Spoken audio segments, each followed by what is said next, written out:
Hello, good morning. Good morning sir.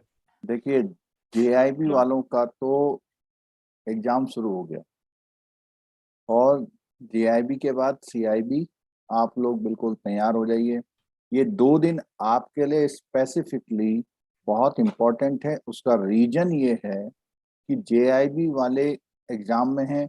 हमें morning में classes करने का मौका मिल रहा है, एक क्लास नाइट में, कल भी एक क्लास, यानी 6 या 8 क्लासेस आपकी 2 दिन में होने वाली। 6 या 8 क्लासेस में कम से कम 5 टॉपिक तो हमारे कवर हो जाएंगे। ठीक है, और बहुत इम्पोर्टेंट होंगे, बहुत ही इम्पोर्टेंट होंगे। तो जो लोग अभी भी बिस्तर नहीं छोड़ पाए हैं, कहीं सपनों में खो रखे हैं, तो उनको अब चाहिए कि अब तो पढ़ लो। ठीक है, और नहीं तो फिर नेगेटिव मार्किंग में जाना ही है आपको। ठीक। अच्छा, ये जो लोग भी जितने आए हैं, तो मैं क्लास स्टार्ट कर रहा हूँ। और आपको पता है आज किस चैप्टर को हम लोग कवर करेंगे? Module D sir. ADM module D, जिसको हमने स्टार्ट तो कर दिया था। स्टार्ट कर दिया था ना? स्टार्टिंग में सब उसमें प्रायोरिटी सेक्टर वगैरह पढ़ाए थे सर। पढ़ाया था। ठीक है, तो उसके आगे वाले टॉपिक्स को हम कैरी ऑन करेंगे, 1 बाय 1 करके। ठीक है, तो मॉड्यूल डी के चैप्टर को करेंगे। और मॉड्यूल जो हमारा मॉड्यूल वो कब है हमारा? मॉड्यूल सी आपको पता है कब है? कब है कल? सर 20 तारीख के बाद। नहीं, वो तो एग्जाम टाइम में पढ़ाते हैं एग्जाम सर वाले आप। में करेंगे, इसलिए जो अदर चीजें हैं वो आपको अभी उस एग्जाम से पहले कर लेनी चाहिए। ठीक है। अच्छा, ये जो टॉपिक है फाइनेंशियल स्टेटमेंट वाला, ये भी हम आज थोड़ा सा टच करेंगे, जिससे कि आपको थोड़ा सा वैसे तो आपने पढ़ा हुआ है मैडम की क्लास में, लेकिन फिर भी हम लोग कवर करेंगे। तो क्योंकि ये जो मॉड्यूल डी है, मॉड्यूल डी बेसिकली आपको ये बताता है कि क्रेडिट मैनेजमेंट कैसे करें। क्रेडिट मैनेजमेंट जब भी आप करने की बात आएगी, तो आपको बैलेंस शीट की रीडिंग आपको प्रॉपर आनी चाहिए, क्योंकि बैलेंस शीट ही एक ऐसी चीज है जिससे आप डिसाइड करते हो कि उसको फाइनेंस करना है नहीं करना है, कहाँ से करना है, क्या प्रॉब्लम है उसके पास, ये सब चीजें आप डिसाइड वहां पर करते हो। ठीक है, तो शुरू करें। सब रेडी हैं?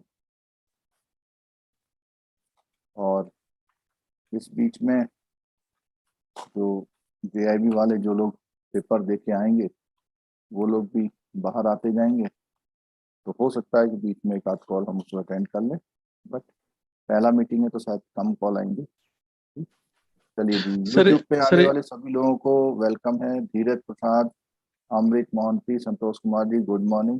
और अपने दोस्तों साथियों को बोलिए कि आप भी जो है क्लासेस ज्वाइन करिए। अभी भी पास होने का मौका हमारे पास है, हम लोग पास हो सकते हैं। हाँ विक्रम जी, बताइए क्या था?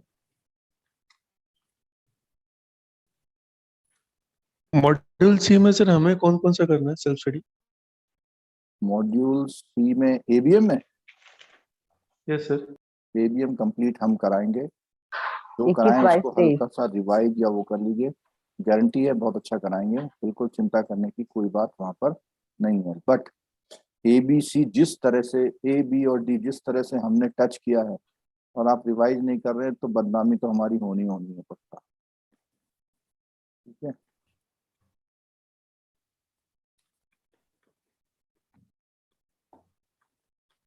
एबीएम मुझे हल्का टॉपिक इसलिए लगता है कि उसमें बहुत ज्यादा थ्योरी नहीं है, केवल सी मॉड्यूल को छोड़कर। तो जब बहुत ज्यादा थ्योरी नहीं है, आप बैंक वाले हैं, आपका एप्टीट्यूड अच्छा होता है, रीजनिंग अच्छी होती है, तो आपको दिक्कत नहीं होनी चाहिए उन टॉपिक्स को करने की। और जो लोग यूट्यूब में हैं, अगर वो लोग इस कोर्स को जिसमें पुरानी रिकॉर्डिंग अवेलेबल है लेना चाहते हैं, तो अभी सैटरडे संडे में 1499, 1499 रुपये, जिसमें आपको पूरे ओल्ड लेक्चर, जिसमें आपको रनिंग नोटिफिकेशन, वो सब आपको मिलने वाला है। अब जो हमारे पेड मेंबर है वो सोच रहे होंगे मैंने तो इतने पैसे दिए थे, मैं तो इतने पैसे, अभी थोड़ा आप लोगों की बातचीत शुरू हो जाएगी। सर टाइम बहुत खत्म हो गया है। चलो ठीक, चलिए। तो यूनिट नंबर 27 एबीएम का ABM का डी मॉड्यूल, ABM का डी मॉड्यूल, ठीक है। ये आपके क्रेडिट मैनेजमेंट को करता है। क्रेडिट मैनेजमेंट में हमें एनालिसिस करना आना चाहिए फाइनेंशियल स्टेटमेंट को, ठीक है। और जब हम फाइनेंशियल स्टेटमेंट को एनालिसिस करते हैं तो जो मैडम की क्लास होती है रेशियो एनालिसिस, ये उससे थोड़ा सा कनेक्टेड हो जाता है, ठीक है। परसों क्लास नहीं हो पाई थी, कल क्लास हो गई थी, थोड़ा सा मौसम खराब होने से नेटवर्किंग की दिक्कत आ गई थी उनके वहाँ पे। चलो एनीवे, तो फाइनेंशियल स्टेटमेंट क्या होता है? यूजर्स ऑफ फाइनेंशियल स्टेटमेंट, आप उसके एक यूजर हैं, इनकम टैक्स वाले और शेयर होल्डर, उनके कॉम्पिटिटर, उनका स्टेटरी रिक्वायरमेंट, ठीक है, ये सारी लोग फाइनेंशियल स्टेटमेंट के यूजर्स होते हैं। Basic concept use in preparation of financial statement, legal position regarding financial statement, balance sheet क्या है, P&L क्या है, और fund flow and cash flow क्या है, और प्रोजेक्टेड फाइनेंशियल स्टेटमेंट क्या होते हैं, purpose of analysis financial statement by banker क्या होता है, rearranging the financial statement for analysis के लिए करना, techniques use in analysis of financial statement, ये आपका टॉपिक है, ठीक है। तो अगर आप सारी क्लासेस लेते रहते हैं मैडम की, तो ये दोनों मिला करके एक बहुत अच्छी क्लैरिफिकेशन आपको इसमें मिल जाएगी, ठीक है। चलिए शुरू करते हैं। तो इंट्रोडक्शन में देखो, सबसे पहले जो चीजें होती हैं, दीज फाइनेंशियल डिटेल, किसमें?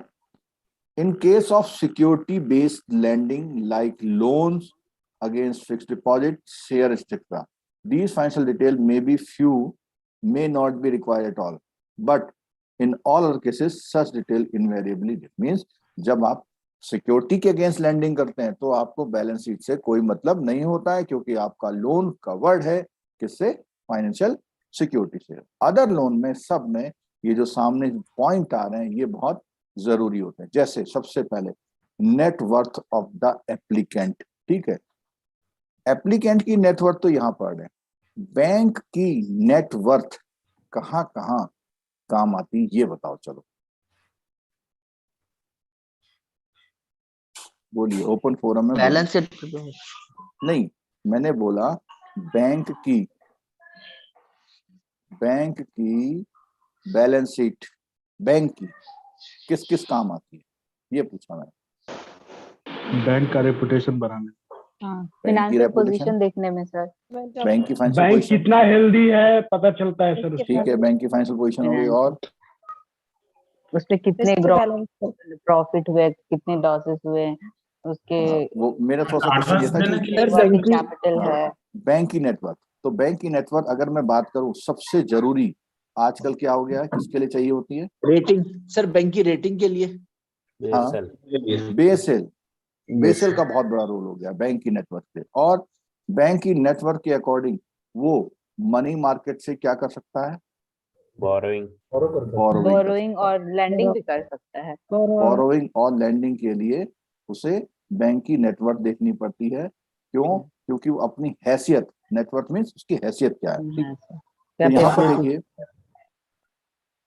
For an individual excess of his assets over his liability is its net worth, कितना उधार लिया था, आज उसके पास क्या है। जैसे आप लोगों ने आमतौर पर आजकल के हिसाब से देखा जाए तो 80% लोगों ने 50 लाख से लेकर के 1 करोड़ तक का क्या लिया होगा? हाउस, और इवन ज्यादा भी लिया होगा किसी ने, ठीक है। जहाँ हस्बैंड वाइफ जॉब करते हैं तो वहां ज्यादा भी होता है। तो ये तो आपकी लायबिलिटी है, बट आपने वही जो हाउस लिया है पता लगा 1.5 करोड़ का है, तो the difference between these two is known as your net worth. समझ में आ गई बात? कोई डाउट नहीं इसमें, ठीक है। Same thing apply to the business entity. अब बिजनेस एंटिटी का मतलब किसी कंपनी की नेटवर्थ कितनी है। कंपनी ने 200 करोड़ का कर्जा लिया है, 1000 करोड़ की उसकी लैंड है, 1000 करोड़ का उसका कारखाना, फैक्ट्री है, तो डिफरेंस क्या हो गया? Net worth. Prima facie its financial statement shows asset and liability to its to be equal as business is considered to be separate legal entity, and his net worth is added to the liability considering that this is the amount payable to the promoters. अब देखो एक बात और आ गई, कि net worth क्यों liability है, net worth क्यों लायबिलिटी है, जबकि इंडिविजुअल के केस में नहीं है लायबिलिटी। क्यों? वो तो आपका ही है, वो तो आपका ही है। ठीक है, ये किसी के घर में बैलेंस शीट बन रही है, अपने घर वालों से बोलो क्योंकि कंपनी तो खुद ही लीगल एंटिटी है ना, तो वो तो डिफरेंट है फ्रॉम ओनर से।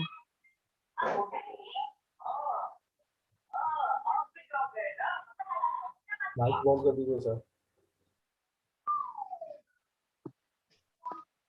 भूख लगा। ये किसी घर में बैलेंस शीट बन रही है, अपनी बैलेंस शीट बंद करे।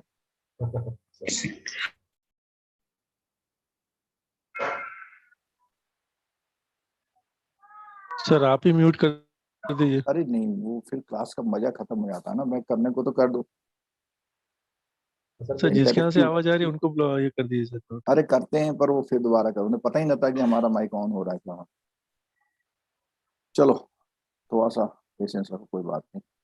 ठीक है, तो हम बात कर रहे थे कि इंडिविजुअल का जो नेटवर्थ है वो लायबिलिटी नहीं है, बट कंपनी का तो लायबिलिटी है। क्यों? कंपनी जो बनती है वो उसके पीछे कोई शेयर होल्डर होते हैं, फंड होते हैं। ठीक है, और जो शेयर होल्डर होते हैं, ये बच्चे की आवाज आ रही है, मधु या डेल, किसके वहां से आ रही है? अपने बच्चों को बोलिए हम बैलेंस शीट बना रहे हैं। ठीक, तो प्रमोटर्स की लायबिलिटी, अब इसका एग्जांपल मैं बताता हूँ क्यों ये ऐसा बोल रहा है। इसलिए बोल रहा है, देखो कंपनी शुरू हुई, XYZ लिमिटेड शुरू होती है, तो यहाँ पर लोगों ने पैसे लगाए 500 करोड़, और ये कौन है? ये इन्वेस्टर हैं, और इन्हीं को हम लोग बेसिकली क्या बोलते हैं? प्रमोटर्स। इसी को हम लोग बेसिकली क्या बोलते हैं? प्रमोटर्स बोलते हैं।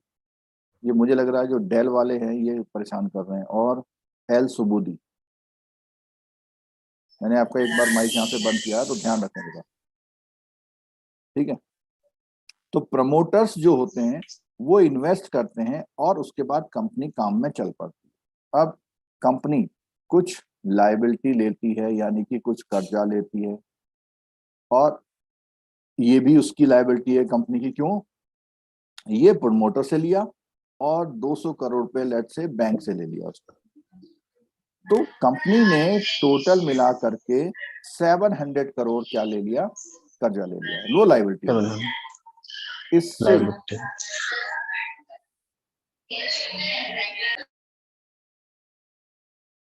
तुलसी,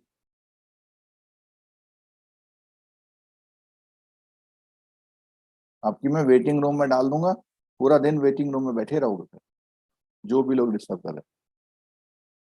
700 करोड़ रुपए की लायबिलिटी है, बट इसने 700 करोड़ से ट्रेड किया, और ट्रेड करते करते इसे 200 या 260 करोड़ का प्रॉफिट हुआ। तो ये प्रॉफिट अगेन इसको किसी को देना है, किसको देना है? प्रमोटर को। तो ये भी अगेन क्या हो गई? कंपनी की लायबिलिटीज हो जाती है। ठीक है, बट इन सब कामों से कंपनी अपने क्या क्रिएट करती है? एसेट्स।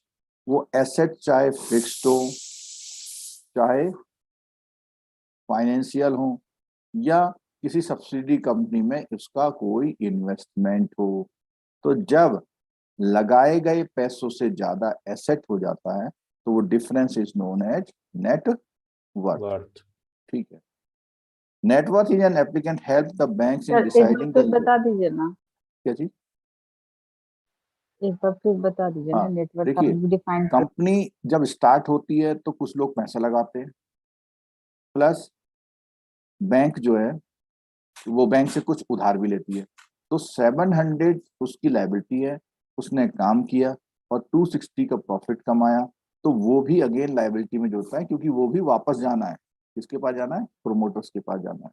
ठीक है, तो ये जो 7 to 960 जो करोड़ है उसकी अपनी लायबिलिटी है, किसी को जाने। कंपनी के पास कुछ नहीं रहता, कंपनी के पास सब कुछ दूसरे का रहता है, कंपनी के पास सिर्फ अपना एक नाम होता है। ठीक है, और वो ओनरशिप किसी ना किसी की होती है, चाहे वो प्रोमोटर्स की हो, चाहे वो शेयर होल्डर। और इन पैसों से कंपनी एसेट क्रिएट करती है। एसेट कैसे? या तो fix asset, machinery, plant, land, building, या फाइनेंशियल एसेट, या इन्वेस्ट करती कहीं पर। तो ये जो उसने किया हुआ है, जो एसेट बनाए हुए हैं, एसेट अगर लायबिलिटी से ज्यादा है तो कंपनी किसमें है? कंपनी की नेटवर्थ। बैलेंस शीट में तो फायदे दोनों में है, बराबर है, ठीक है, लेकिन कंपनी की नेटवर्थ क्या हो जाएगी? बढ़ वो जाएगी। हो जाएगी जो भी होगा, ठीक है। The level of activity which में डिजायरेबल, तो इससे हम आइडिया लगाते हैं कि भैया उसको जो है क्या हम उधार दे सकते हैं या नहीं दे सकते हैं, वो सब। रिपेमेंट कैपेसिटी, तो रिपेमेंट कैपेसिटी उसमें क्या होता है कि जब सारा कुछ करने के बाद, जैसे उसने बोला उसकी इनकम, सैलरी, इंटरेस्ट, डिविडेंड, तो इंडिविजुअल के लिए तो ये इनकम होती है, ठीक है। ऐसे ही कंपनी के लिए इनकम क्या होती है? To assess the surplus available for repayment of installment, interest on banks loan in case of the business enterprise, this information available. और ये बात कंपनी की बैलेंस शीट नहीं, कहां से पता लगती है? रिपेइंग कैपेसिटी कहां से पता लगती है?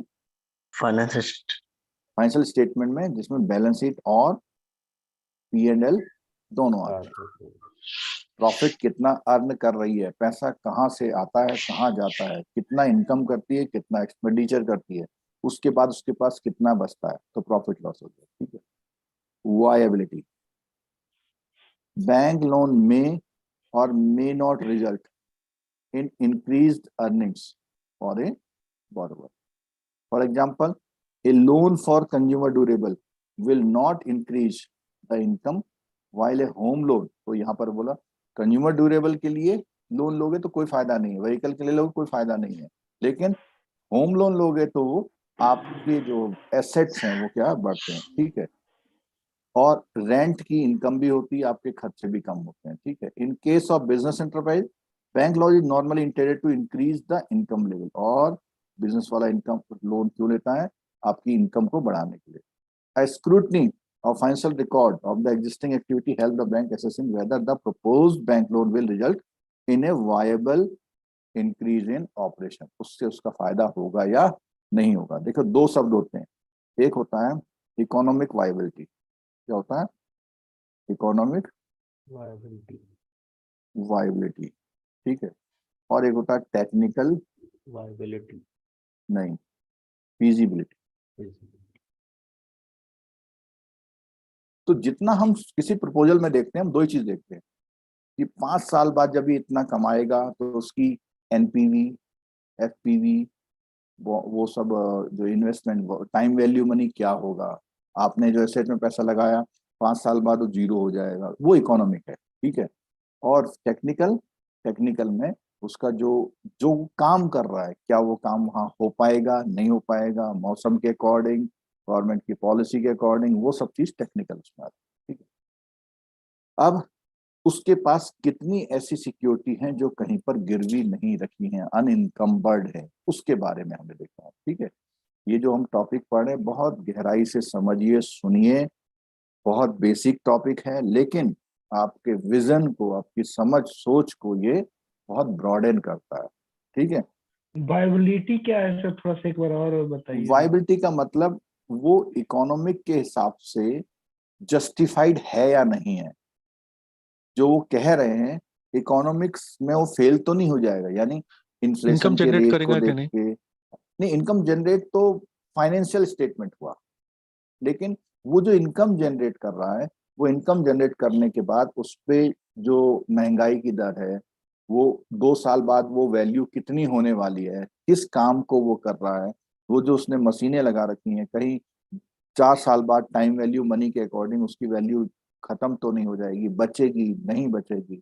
मतलब इकोनॉमिक्स जो रेशियोज हैं, सारे फाइनेंशियल रेशियोज, और गवर्नमेंट की पॉलिसीज हैं, इन्फ्लेशन है, आरबीआई की गाइडलाइन है, बैंकिंग है, इन सबको मिलाया जब जाता है तो वो इकोनॉमिक वायबिलिटी में आता है, जहां पर रुपये की बात होती है। और टेक्निकल में अदर देन रुपये की बात होती है, जैसे इसको लेबर मिलेगा नहीं मिलेगा, ठीक है, इसको लाइसेंस मिलेगा, कितने साल का मिलेगा, इसकी मशीन कहीं ऐसा तो नहीं है टेक्नोलॉजी दूसरी आ जाएगी तो गड़बड़ हो जाएगा। ये चीज टेक्निकल पॉइंट है, उसका एक्सपर्टीज कितना है, उसके उस मार्केट में उस प्रोडक्शन का यूज कितना है, लोग कंज्यूम करेंगे नहीं करेंगे, ये सब चीजें टेक्निकल में आती हैं। ठीक है। अवेलेबिलिटी ऑफ अनइनकम्बर्ड, तो इसने बोला हुआ है कि भैया आपके पास कितने ऐसे जो about asset liability source of income expenditure term of repayments of existing loan need for the loan use of the loan, इतनी बातें आपको, इतने questions bank ask the question, इतने क्वेश्चन पूछता है। ठीक है। To address the above mention questions in case of other applicants such information is normally available from the financial statement which they are required to prepare as per the law. The statutory provisions regarding preparation and audit of financial statement are mostly applicable to corporate entities, but these provide the direction to the non-corporate entities as well. तो ये बोल रहे हैं कि वैसे तो जो statutory provision है, यानी कि जो एक्ट कानून के तहत जो काम करने हैं आपको ऑडिट कराने के, फाइनेंशियल स्टेटमेंट बनाने के, वो केवल कॉर्पोरेट को ही नहीं, कुछ नॉन कॉर्पोरेट होते हैं, एनजीओ होते हैं, उनको भी करने पड़ते हैं। Most of such entity having substantial business volume, जिनका बिजनेस वॉल्यूम ज्यादा होता है। ठीक है। अब फाइनेंशियल स्टेटमेंट में अभी हम शुरू से बता रहे हैं 2 फाइनेंशियल स्टेटमेंट, कौन कौन से बता रहे हैं? बैलेंस शीट और पीएल, 2 ही फाइनेंशियल स्टेटमेंट इंपॉर्टेंट है। और इसके अलावा आपने बना तो दिए, बट आपका ऑडिटर क्या कहता है? एक्सप्लेनेटरी शेड्यूल्स, शेड्यूल्स का मतलब आपको पता होगा अकाउंटिंग स्टैंडर्ड में कुछ शेड्यूल बनाने पड़ते हैं। ठीक है।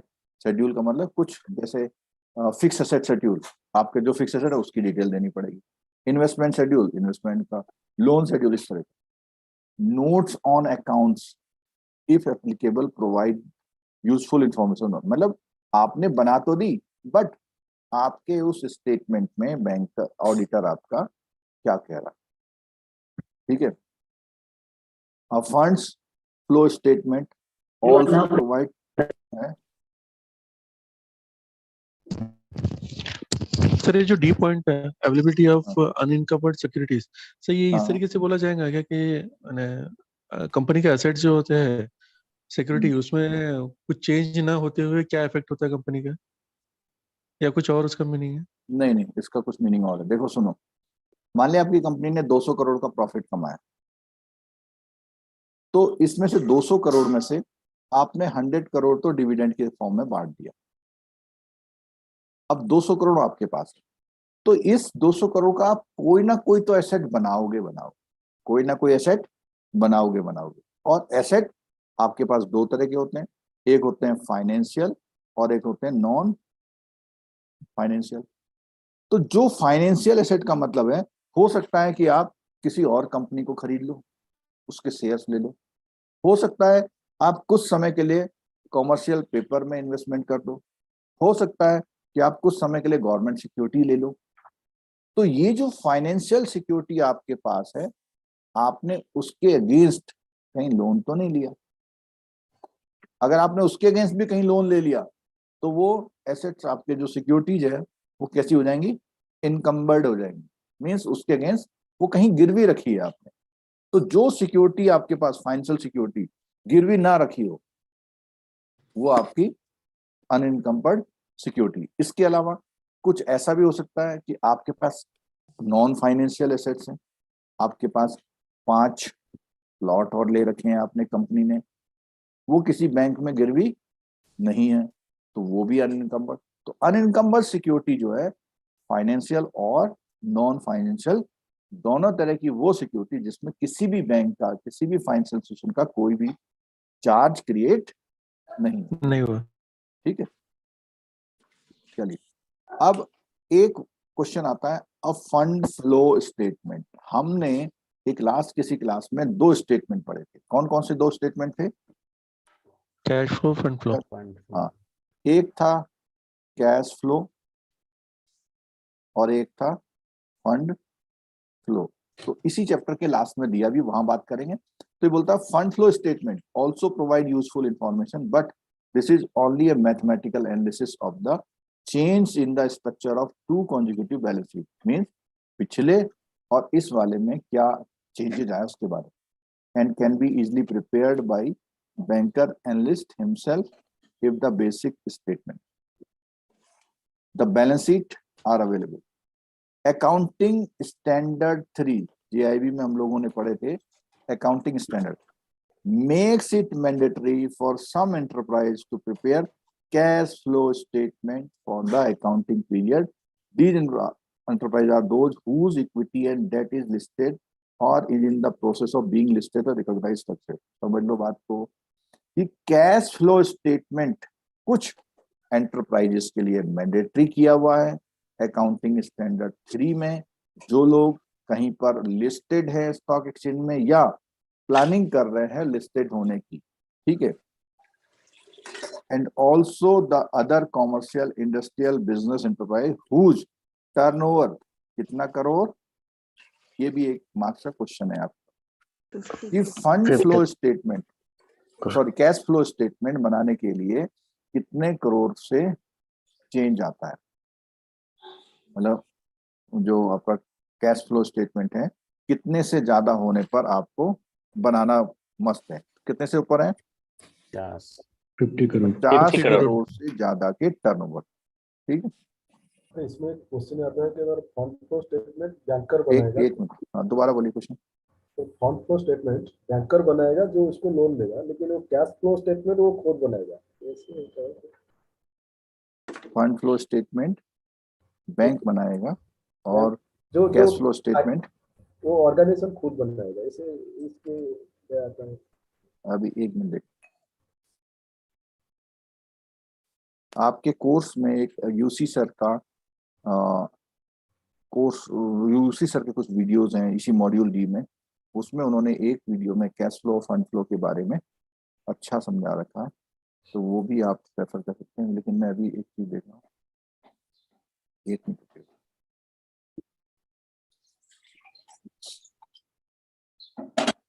ग्रुप में उसका लिंक भेज दीजिएगा सर।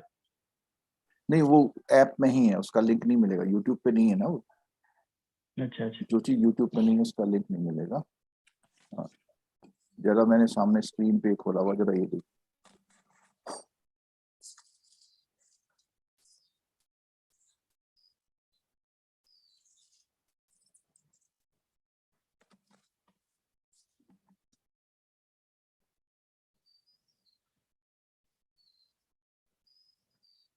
तो company cash flow and fund flow statement reflect two different variable. इसको आप लोग दिमाग में डाल लीजिए, कहीं पर भी सीआईबी के एग्जाम में ये दो शब्द आपको, चाहे एबीएम, चाहे बीएफएम, चाहे रिटेल या क्रेडिट का कोई पेपर दे तो उसमें क्या बोलता है, पहला बोलता है the cash flow will record a companies inflow and outflow of actual cash. Actual cash का मतलब, मान लिया आपने सेल करी 10 लाख, उसमें से 5 लाख तो उसने कैश दिया या चेक दिया, और 5 लाख का उसने बोला आफ्टर कितने मंथ मिलेंगे, 2 मंथ। तो जो 2 मंथ मिलेंगे वो इस महीने के उसमें नहीं जोड़ेंगे कैश फ्लो। वो कब जोड़ेंगे, तो आपने बनाया जनवरी, फरवरी, मार्च, तो आप क्या करेंगे, इसमें 5 लाख तो यहाँ जोड़ेंगे और 5 लाख कहाँ जोड़ेंगे, यहाँ। ऐसे पेमेंट कंपनी ने बाई किया कुछ 12 लाख का, 12 लाख में 7 लाख का कैश किया, 5 लाख का क्या किया उसने कि 5 लाख का हम, कंपनी ने बोला हम बाद में पेमेंट करेंगे, 4 महीने बाद पेमेंट करेंगे कंपनी को, तो कंपनी को भी उधार मिलता है।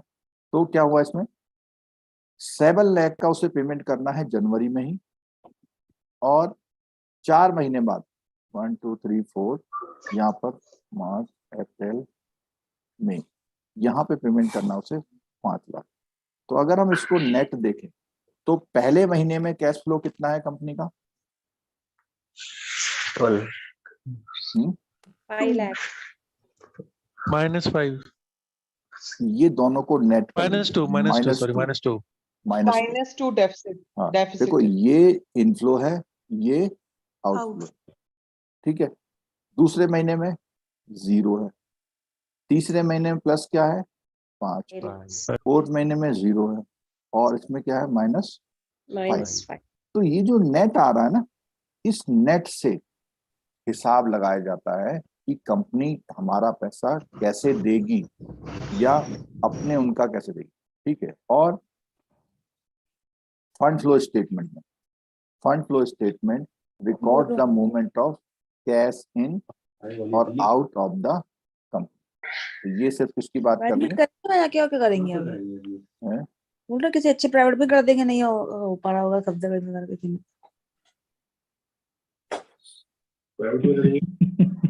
क्या करें। अपन तो पैसे मैं तो कुछ बोलूंगा तो मानेंगे सब करना करें। तो प्राइवेट में का कौन सा इंटरनेट कौन सा है देखेंगे, पहुंचे पहले दिखाएंगे फिर देखेंगे क्या बोल रहे हैं। ये लोग कब सीरियस होंगे? अरे उन्हें मैडम पता बहुत ही धीरे नहीं धीरे है। बोल रही है सर, हम लोगों को नहीं सुनाई देना चाहिए। हाँ, उन्हें पता ही नहीं कि उनकी आवाज सब तक जा रही। हाँ, तो इसको हम आगे और करेंगे। तो अभी क्या बात आ रही है कि भैया फंड फ्लो की बात आई थी, ठीक है। Fund flow statement, fund flow में आपका जो भी आपने मान लिया किसी को क्रेडिट पे सेल किया 10 लाख का, तो आप मान लोगे कि मेरे पास कितने आ गए 10 लाख। और आपने किसी को भी सेल किया, सॉरी बाई किया कहीं से भी, तो जितने आए मतलब उसमें कैश कितना है उधार कितना उससे मतलब नहीं, सीधे प्लस माइनस, ठीक। नहीं, वैल्यू को काउंट करेंगे सर। हाँ, जो टोटल इनवॉइस वैल्यू है, इनवॉइस वैल्यू काउंट कर लेंगे आप, ठीक है। फंड और फ्लो में इनवॉइस वैल्यू काउंट होगा ना? उसमें केवल जो फंड फ्लो में आपका दोनों हो जाता है और कैश फ्लो में केवल कैश होता है। कैश होता है जो मतलब अभी कैश लास्ट में है रिसीव किए हैं या टॉपिक में, कैश पे किए हैं। इस टॉपिक के लास्ट में है, वहां पे आके बात करेंगे। एक मिनट सुनिएगा। P&L, जो P&L बनता है प्रॉफिट लॉस अकाउंट, वो किस स्टेटमेंट से बनता है?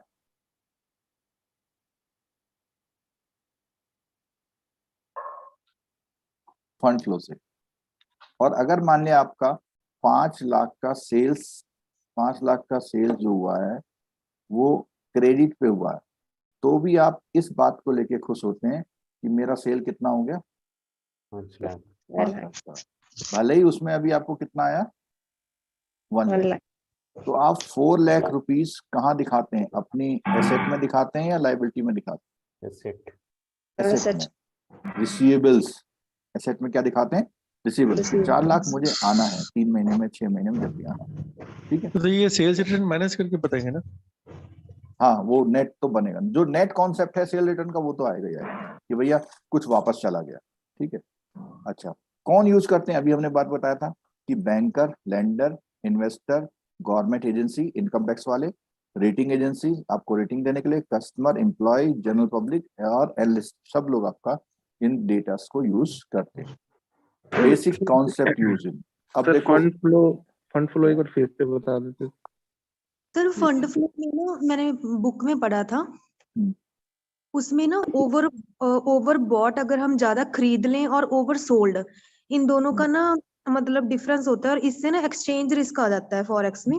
और जो कैश फ्लो होता है इसमें हम हमारे इनकमिंग और आउटफ्लो का जैसे आपने बताया, और उससे इंटरेस्ट रेट रिस्क आ जाता है। बस यही था मैंने जो देखा था। हाँ, मैं बताता हूँ। जो आपने बताया वो पर्टिकुलरली फॉर फॉरेक्स बताया। ओके। और ओवरबॉट और ओवरसोल्ड में क्या होता है देखो बताता हूँ कि आपको ये मालूम है कि फॉरेक्स की डीलिंग हम लोग, जैसे अभी मंथ कौन सा चल रहा, नवंबर, दिसंबर, जनवरी, फरवरी, तो हम लोगों ने कोई डील फरवरी में उठा ली और $5 मिलियन की डील उठा ली, और किसकी उठा ली? बाई की। और ऐसी सेल की एक डीलिंग उठाती दिसंबर में $2 मिलियन। तो ये तो बेसिकली जब हम फ्यूचर के सारे पॉइंट को लिख रहे हैं तो वो तो फंड फ्लो में आ गया, मीन्स हमें एक्सपेक्टेड है। बट इसमें से इस पर्टिकुलर दिसंबर में हो सकता है कि यहाँ पर कुछ बाई का इमीडिएट कैश भी करें हम, तो वो यहाँ पर नेट पोजीशन उस समय पर क्या हो सकती है, चेंज हो सकती है। ठीक है, ये बात जो आपने बोली ये रिगार्डिंग ओनली फॉरेन एक्सचेंज के बारे में। यहाँ हम बात कर रहे हैं कि कंपनी को किसी भी तरह से कोई भी मनी आ रही है तो उसकी बात हो रही। ठीक है, अच्छा, ये पर्टिकुलर पॉइंट, ये जितने यहाँ लिखे हुए हैं, entity concept, money measurement concept, stable monetary concept, going concern, cost concept, हाँ ये सारा जेआईबी वाला है। तो इसके लिए दो चीजें हो सकती हैं कि या तो वो जो जेआईबी में जो ये वीडियो है ये शेयर किया जाए और या फिर इसको मैडम कवर करे। ठीक है, तो यहाँ पर केवल इसने एक पॉइंट दिए हुए हैं कि हम लोग कौन कौन से कॉन्सेप्ट यूज करते हैं क्या बनाने में, फाइनेंशियल स्टेटमेंट। ठीक है, इतने तरह के कॉन्सेप्ट यूज करते हैं। ठीक है, लीगल पोजीशन ये थोड़ा सा इंपॉर्टेंट है आपके लिए क्योंकि ये जेआईबी से थोड़ा सा ऊपर है। Legal position regarding financial statement, तो सबसे पहले क्या है, फॉर्मेट, कि जो एक्ट में कहा गया है उस एक्ट के अकॉर्डिंग आपको फॉर्मेट बनाना। ठीक है, ये लीगल है, आप ऐसा नहीं अपने मन से कुछ बना लाओ। जैसे बहुत 50 साल पहले खाता बही बनते थे, जरूरी नहीं वो ना हो, अब क्या बनाना पड़ेगा आपको, जो एक्ट में फॉर्मेट दिया हुआ उसके अकॉर्डिंग। ठीक है, financial statement shell give a true and fair view of the state of affairs of the company, क्या कर रही है उसके बारे में पता लग जाता है। Comply with the accounting standard notified under section 133 shall be in the form as may be provided different. तो क्या उसने कहा, शेड्यूल 3 में जो फॉर्म्स प्रोवाइड किए गए हैं उसके अकॉर्डिंग आपको अपनी balance sheet provided that the item contain in such statement. Saroj Kumar ji, कौन आ गया घर में, provided that the items contained in such financial statement shall be in accordance with the accounting standard, means वो जो भी आप उसमें कंटेंट डालेंगे वो अकाउंटिंग स्टैंडर्ड के अकॉर्डिंग डालना है। अकाउंटिंग स्टैंडर्ड कैसे उसको डालने को बोलते हैं। ठीक है, nothing contain in the subsection shall apply to any insurance or banking company or any company engaged in the generation of supply of electricity to any other class of company for which a form of statement has been specified by or act governing such class of company। तो उसने बोला हुआ है कि कुछ कंपनियों के लिए अलग अलग भी फॉर्मेट हो सकते हैं, मतलब इनके लिए कुछ अलग भी बातें हो सकती है। एक तो नॉर्मल फॉर्म हो गया, लेकिन अगर कोई एनर्जी सेक्टर में सप्लाई ऑफ इलेक्ट्रिसिटी उसके लिए एक अलग बैलेंस शीट बनानी पड़ेगी, उसके लिए कुछ और इंफॉर्मेशन। ठीक है, without prejudice subsection 1 where the financial statement of company do not comply with the accounting standard referred to subsection 1, company shall disclose its in financial statement the deviation from the accounting standard, the reasons for such deviation and financial effect if any arising out such deviation। तो कोई deviation अगर है तो ठीक है। तो अब जैसे ये नॉर्मल स्ट्रक्चर आ गया, किसका आ गया, बैलेंस शीट का। बैलेंस शीट का। तो उसमें बैलेंस शीट एज एट इतना रुपीज, जितना balance note, figures at the end of the current, ये सब फॉर्मेट है, इसका कोई ऐसा याद नहीं करना आपको। लाइबिलिटी, अब इसने पॉइंट बताया क्या, लाइव इक्विटी एंड लाइबिलिटी में क्या होता है। इक्विटी एंड लाइबिलिटी में shareholder fund, share capital,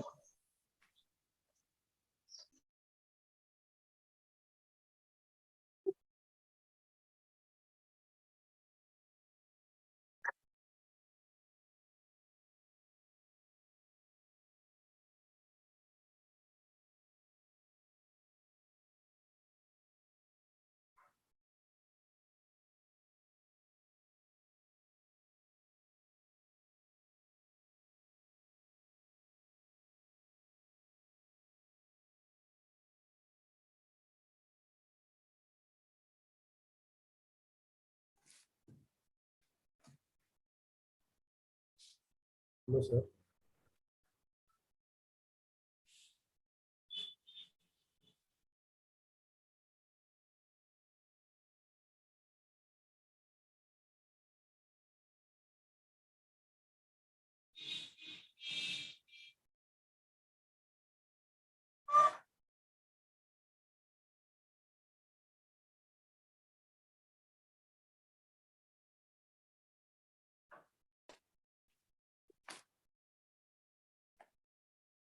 share holder fund, तो शेयर होल्डर फंड में सबसे पहले आएगा share capital, reserve and surplus, money received against share warrants.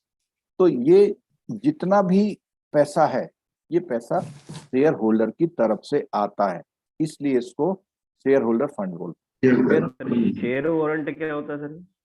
Share holder जिनके पास शेयर्स हैं कंपनी के। नहीं सर, शेयर वारंट। अच्छा, ये money receive against share warrant मेरे को एकदम टेक्निकली नहीं पता, आप कहीं नोट कर लीजिए, जब मैडम पढ़ाएंगे ना उनसे पूछ लेना, ठीक है। शेयर वारंट मुझे एग्जैक्टली नहीं पता क्या होता है, ठीक है। चलो आगे, share application money pending allotment, ये क्या होता है? जब आप लोग पब्लिक से पैसा ले लेते हैं लेकिन अभी अलॉटमेंट नहीं किया, पता लगा पब्लिक से 200 करोड़ रुपए ले लिया आपने लेकिन अभी शेयर अलॉट नहीं किया, क्योंकि जैसे ही शेयर अलॉट करेंगे तो कहाँ पे आ जाएगा? शेयर कैपिटल, ठीक है। नॉन करंट लाइबिलिटीज, आपके पास लॉन्ग टर्म बोरोविंग जो होती हैं उनको हम नॉन करंट नहीं, ठीक है, नॉन करंट मानते हैं, मतलब लंबे समय की, अगर अभी इमीडिएट वापस करनी हो आपको तो वो करंट लाइबिलिटी में आता है, ठीक है। टर्म लोन हो जाता है। टर्म लोन इसमें आएगा, लॉन्ग टर्म ये बोरोविंग, 5 ईयर का डेवलपमेंट और सीसी लिमिट आपकी करंट करंट लाइबिलिटी हो जाता है सर। ठीक है। फिर Current नहीं है। Deferred tax liability, deferred tax liability का मतलब जो टैक्स आपको क्या करना है, जो टैक्स आपने अगले साल देने को तय कर लिया लेकिन है किस साल का,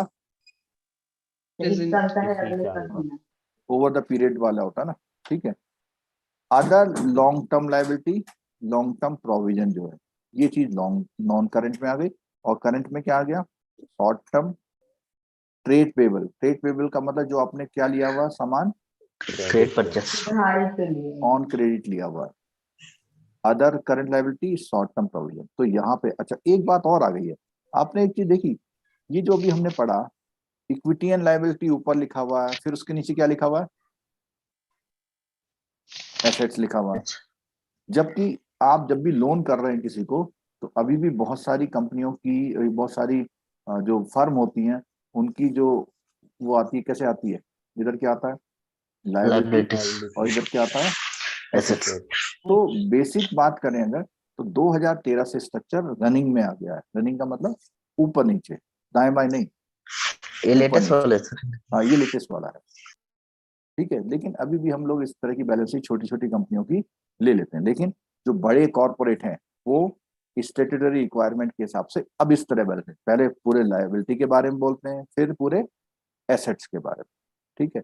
तो जैसे लायबिलिटी और एसेट्स, लायबिलिटी थी नॉन करंट और करंट, उसी तरह एसेट भी नॉन करंट और करंट करंट है। Excuse me sir. हाँ। सर ये आइटम्स का सीक्वेंस लर्न करना पड़ेगा, मतलब कि रिक्वायर्ड है? नहीं नहीं, सीक्वेंस लर्न करने की जरूरत नहीं है, लेकिन सीक्वेंस में क्या है ये पता होना चाहिए आपको। अगर मैं हेडिंग के हाँ अगर मैं करंट एसेट को ऊपर लिख दूं तो कोई फर्क नहीं पड़ता, बट अगर हम बहुत बड़े कॉर्पोरेट हैं तो हम अपनी बैलेंस शीट किससे बनवाएंगे? सीए से। और सीए पढ़ा लिखा होता है, उससे पता है कि मेरे को कैसे रिफ्लेक्ट चीजें को करना है, वो एज पर लॉ काम करता है, ठीक है। सर इसका पीडीएफ मिलेगा ग्रुप पे? हाँ मिल जाएगा, मिल जाएगा, ठीक है। सर इसमें जो इंटेंजिबल एसेट्स अंडर डेवलपमेंट है तो ये ऐसे बोल सकते हैं सर, जिससे कोई लैब में टेस्टिंग हो रहा है या कोई प्रोडक्ट डेवलप हो रहा है, वो चीज मैं आएंगी बताता इसमें? हूँ, एक मिनट आता हूँ, ठीक है।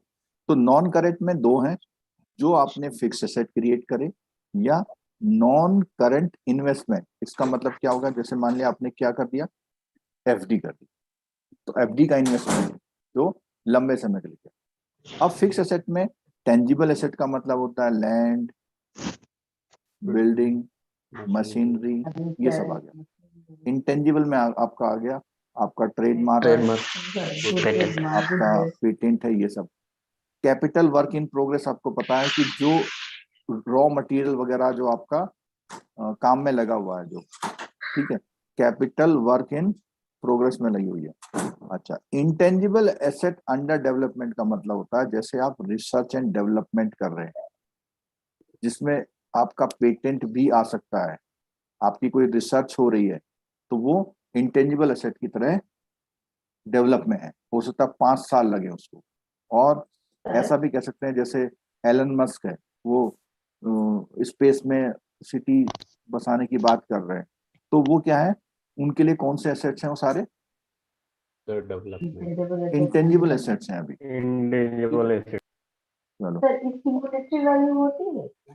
क्या जी, इसकी मॉनेटरी वैल्यू होती है क्या? इंटेंजिबल एसेट अगर मान लो सर कह रहे म्यूट थे, कर बोलना? दीजिए, म्यूट कर दीजिए। नहीं वो बात कर रहे हैं हमसे, क्यों mute कर रहे हैं उनको, कुछ पूछ रहे हैं कंसर्न से रिलेटेड। सर हाँ वो बोल मुझे रहे सर कम्युलेटिव इंटेंजिबल वाला भी एसेट अंडर का डेवलपमेंट मॉनेटरी में वैल्यू आएगा होता है। इन्वेस्टमेंट। मैडम आप बोलिए, एक जना बोलिए। सर मैं ये पूछती थी जो इंटेंजिबल एसेट जो होते हैं उनकी मॉनेटरी वैल्यू होती है? हम्म, उसका असेसमेंट किया जाता है। जैसे मान लिया उन्होंने $5 करोड़ अब तक लगा दिए इन्वेस्टमेंट में, ठीक है, उसका फ्यूचर में जब सेल होगा तो $15 करोड़ होगा, तो वो चीजें जस्टिफाई करनी पड़ती होंगी उनको, ठीक। सर अच्छा अगला, इंटेंजिबल में गुडविल एंड पेटेंट वगैरह भी तो इंक्लूड करते हैं हम लोग। हाँ ये लिखा तो है मैंने, ट्रेडमार्क और पेटेंट इधर लिखा था मैंने, बोला नहीं ज्यादा मैंने, ठीक। सर जैसे चलो सर लाइसेंस लेते हैं ना, वो भी इंटेंजिबल एसेट आता है, वो जो बिल्कुल खर्च है, होता है ना उससे। बिल्कुल है, 10 साल के लिए आपने लाइसेंस लिया हुआ है, हम्म। बिल्कुल इंटेंजिबल एसेट है। जो खर्च होता है वही उसका वैल्यू है। हाँ ठीक है, आगे देखिए, डेफर्ड टैक्स एसेट, जैसे ऊपर भी टैक्स एसेट आए थे, देखो टैक्स लायबिलिटी आई थी और इधर टैक्स एसेट्स में आ गए। लॉन्ग टर्म लोन जो आपने लिए हुए, लॉन्ग टर्म लोन्स जो लिए हुए हैं वो आपके कहाँ पे आ गए, टर्म लोन वगैरह। और अदर नॉन करंट एसेट में करंट इन्वेस्टमेंट, इन्वेंट्री आपकी करंट में आती है, ट्रेड रिसीवेबल्स जो इस साल में आने, कैश अवेलेबिलिटी आपकी, short term loans and advances और अदर करंट, तो इस तरह करके होता है फॉर्मेट। अब यहाँ पर किसका स्टेटमेंट आ गया, प्रॉफिट और पीएल लॉस का। तो प्रॉफिट और लॉस में भी वही करा, देखो पहले क्या करा इन्होंने, रिवेन्यू, पहले क्या ले ली, रिवेन्यू, और रिवेन्यू आने के बाद दूसरे नाम पे क्या लिए हैं, एक्सपेंसेस, ठीक है। और ये भी पहले अगल बगल चलता था, अब ये भी क्या हो गया, रनिंग में हो गया, ठीक है। तो हल्का सा देख लेते हैं क्या क्या आइटम है इसमें। Revenue from operation, other income, total revenue, ये आ गया टोटल रिवेन्यू। एक्सपेंसेस में कॉस्ट ऑफ मटेरियल कंज्यूम, और एक बात ध्यान रखना, ये जो हम बैलेंस शीट एनालिसिस कर रहे हैं किनका कर रहे हैं, कंपनी कंपनी का। और हमने एक बीएफएम में एक टॉपिक लिया था, उसमें किसकी बैलेंस शीट एनालिसिस कर रहे थे, बैंक का, ठीक है। Purchases of stock in trade, changes in inventory of finished good, work in progress and stock in trade, inventory कितना चेंज हो रही। एम्प्लॉयज बेनिफिट एक्सपेंसेस, अब इसमें क्या होता है, देखो फाइनेंशियल कॉस्ट कैसे होती है, जैसे मान लिया किसी एम्प्लॉय की 300 डेज की क्या बची है, ईएल बची है, 300 डेज की ईएल बची है अगर किसी एम्प्लॉय की, तो उस एम्प्लॉय के 300 डेज की जो ईएल है वो कंपनी के लिए कौन से एक्सपेंसेस हैं, एक तरह से कंपनी को देने हैं, आज नहीं देने हैं, तो आज की कॉस्ट क्या है वो, तो वो क्या करेगा, 300 डेज गुणा मल्टीप्लाई आज का उसका जो पर डे सैलरी है, पर डे सैलरी है, वो करके अपने एक्सपेंसेस में दिखाएगा, वहां बैलेंस शीट में दिखा, ठीक है। Depreciation and amortisation provisioning expense, करते हैं ना सर इससे। हाँ प्रोविजन करते हैं, ठीक है। अदर एक्सपेंसेस और टोटल एक्सपेंस, और उसके बाद क्या होगा, दोनों में जब आप ये 5th नंबर आइटम और ऊपर का जो 3rd नंबर आइटम था, इनका डिफरेंस निकालेंगे तो आपके लिए एक प्रॉफिट आएगा, उसका नाम है profit before exceptional and extra ordinary item and tax, ठीक है। यानी टैक्स से पहले के और कोई और खर्चों से, खर्च जो होते हैं उनको छोड़ते हुए आपने प्रॉफिट निकाला। अब आपने कौन से आइटम ले लिए, एक्सेप्शनल आइटम। एक्सेप्शनल आइटम को भी आप क्या करेंगे, माइनस करेंगे, तो यहां से ये उड़ जाएगा, केवल क्या रह जाएगा फिर, ये उड़ जाएगा और सिर्फ क्या रह जाएगा, एक्स्ट्रा ऑर्डिनरी। और एक्स्ट्रा ऑर्डिनरी आइटम ये क्या चीज होती हैं, थोड़ा अगर आप नोट कर लो, जब मैडम की क्लास होगी बैलेंस तो आप पूछ सकते हैं उसको, ठीक है। तो यहाँ पर एक्स्ट्राऑर्डिनरी आइटम भी माइनस करें तो आपका आ गया केवल टैक्स छोड़ते हुए, फिर टैक्स भी हटा देंगे, तब आपका एक तरह से वो प्रॉफिट बनता है जो आप क्या करते हैं, जो दुनिया देखती है। ठीक है, तो क्या बोला, टैक्स में करंट, डेफर्ड टैक्स, सब पेमेंट करें। डेफर्ड का बोला जो पिछले साल आपने इस साल के लिए कर लिए थे वो देने हैं, करंट इस साल का तो करना ही करना है। ठीक है, profit loss for the period from the continuing operation, तो ऑपरेशन से आपको इतना प्रॉफिट हुआ, कहाँ पर है 7 - 8, 7 - 8 यानी कि क्या हो गया, अच्छा यहाँ गलत लिखा हुआ है, ये गलत है, यहाँ पे आएगा आपका 9th - 10th। ठीक है, बुक में भी ये लिखा हुआ देखने का,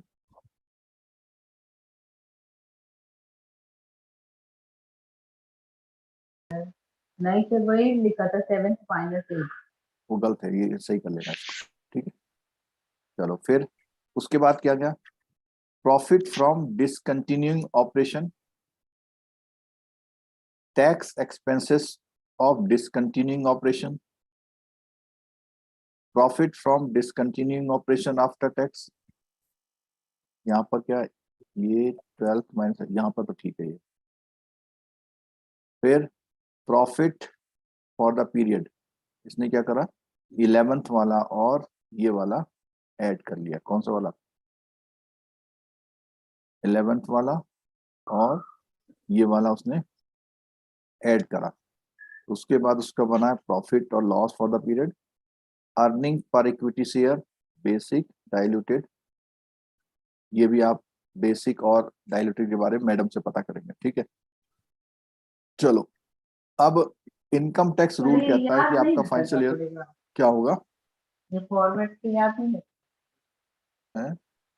ये जो फॉर्मेट दिया हुआ है स्टेटमेंट ऑफ हाँ। प्रॉफिट और इतनी सारी चीजें हैं, तो याद नहीं करना पड़ेगा। नहीं, थोड़ा सा तो होना चाहिए, वो कुछ पूछ सकता है इसमें से, एक क्वेश्चन तो आपका आता ही है इस तरह से कि ये किस हेड में आएगा। ठीक है, तो जितने ये वर्ड टर्मिनोलॉजी आ रही है वो थोड़ा सा आपको ये तो पता है, ब्रॉड ग्रुप क्या होगा उसका ये पता होना चाहिए। ठीक है, to align with the provision of income tax rule, the company act, it has also defined the period of 31st day of March every year where the company has been incorporated after 1st day of January of the year. The period ending 31st day March following year will be the accounting period. अब देखो इधर सुनिएगा ध्यान से जरा, मान लिया कोई कंपनी 1 जनवरी या 11 जनवरी 2022 में बनी, इनकॉर्पोरेट हुई, मीन्स अपने आप को उसने रजिस्टर कराया, तो उसकी पहली बैलेंस शीट कब आएगी, ये आंसर आपको देना है। 31 मार्च 23 को।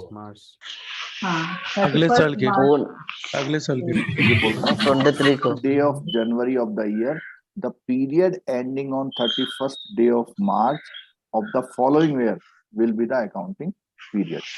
ठीक है, बात समझ में आ गई? Yes sir, yes sir.